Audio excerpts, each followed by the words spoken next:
When doing penetration welding vertically, hold the electrode at an angle of about 75 degrees. Keep the arc short and move the electrode in a weaving motion from the bottom to the top.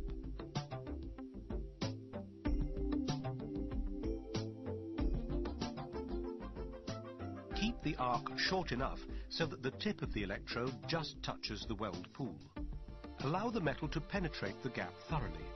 As you weld, make sure that a keyhole is forming and that you hear the arc passing through to the other side.